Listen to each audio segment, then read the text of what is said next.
BJP बार बार try कर रही है कि महाराष्ट्र में गुजरात करे। जब से बीजेपी पावर में आई है तब से लेके धार्मिक तेढ़ निर्माण करने की कोशिश कर रही है। जैसे राक्षसों को खून की जरूरत होती है, इस तरह वो राइट्स चाहते हैं, इस तरह वो लोगों की मौतें चाहते हैं। महाराष्ट्र की परंपरा को बर्बाद करने की कोशिश देवेंद्र फडणवीस जी और बीजेपी सरकार मत कीजिए।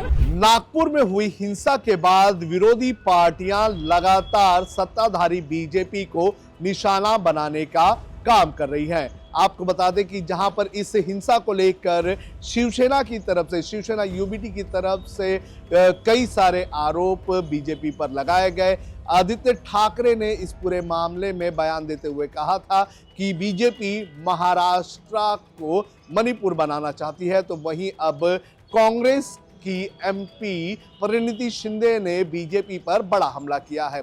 उन्होंने मीडिया से बात करते हुए कहा है कि बीजेपी जो है वो महाराष्ट्र का गुजरात बनाना चाहती है। वो 2002 के दंगों की बात कर रही थी। आप भी सुनिए क्या कहना है परिणीति शिंदे का। बीजेपी बार बार ट्राई कर रही है कि महाराष्ट्र में गुजरात करे। जब से बीजेपी पावर में आई है तब से लेके धार्मिक तेढ़ निर्माण करने की कोशिश कर रही है। 300 साल पहले का जो इशू है वो एक डाइवर्जन टैक्टिक है। महाराष्ट्र में इतने इश्यूज है, गृह मंत्रालय बिल्कुल फेल हुआ है। Devendra Fadnavis age home minister is a big failure, और वो छुपाने के लिए ये चीजें ला रहे हैं। और जैसे बहुत कोशिशें की जाती है कि धार्मिक तेढ़ निर्माण हो, रायट्स हो महाराष्ट्र में, देश भर में। प्रधानमंत्री का भी भाषण इलेक्शन में धार्मिक तेढ़ निर्माण करने का होता है, बहुत कोशिश करता है, लेकिन महाराष्ट्र की जनता इनको सुनती नहीं है। जैसे राक्षसों को खून की जरूरत होती है, इस तरह वो राइट्स चाहते हैं, इस तरह वो लोगों की मौतें चाहते हैं।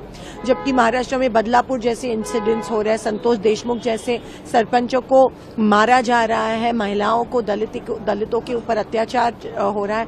कल तक किसान आत्महत्या कर रहे हैं, इसके ऊपर बोलने नहीं जा रहे हैं। लेकिन डाइवर्जन टैक्टिक और महाराष्ट्र का जो सामाजिक संतुलन है बिगाड़ने की कोशिश ये कर रहे हैं। मैं महाराष्ट्र को आपके द्वारा अपील करती हूँ, ये शाहू फूले अंबेडकर शिवाजी महाराज का प्रदेश है और यहाँ पे लोगों को भड़काने की कोशिश मत कीजिए। महाराष्ट्र की परंपरा को बर्बाद करने की कोशिश देवेंद्र फडणवीस जी और बीजेपी सरकार मत कीजिए।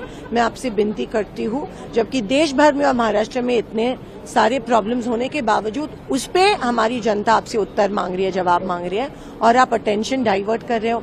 कल यहाँ पे मोदी जी की तुलना शिवाजी महाराज से की, ये शिवाजी महाराज का अपमान था। शिवाजी महाराज के राज्य में कभी मणिपुर नहीं हुआ था। शिवाजी महाराज के राज्य में कभी किसानों की आत्महत्या नहीं हुई थी। शिवाजी महाराज के राज्य में कभी महिलाओं पे अत्याचार नहीं हुआ था। तो ये सबसे बड़ा अपमान है जो बीजेपी बार बार महाराज का करती है। इस मामले की अगर बात करें तो जो हिंसा हुई थी 17 तारीख को नागपुर में, उस मामले में 2 एफआईआर दर्ज की गई है। एक एफआईआर बजरंग दल और वीएचपी के नेताओं के खिलाफ भड़काऊ भाषण देने की दर्ज की गई है। इसके अलावा दूसरी एफआईआर जो दर्ज की गई है वो जिन लोगों ने दंगे किए थे उन लोगों के खिलाफ दर्ज की गई है, और इसका मास्टरमाइंड जो है एक फहीम खान को बताया जा रहा है। तीसरी एफआईआर भी इसमें दर्ज की गई है। वो एफआईआर पुलिस कांस्टेबल्स, जो महिला पुलिस कांस्टेबल थी, उनके साथ छेड़छाड़ करने की एफआईआर दर्ज की गई है। तो इस पूरे मामले पर राजनीति चरम सीमा पर हो रही है, लेकिन पुलिस जो है वो एक्शन लेती हुई नजर आ रही है। वीडियो जर्नलिस्ट आदित्य के साथ सोनू कनौजिया, लोकमत हिंदी, मुंबई।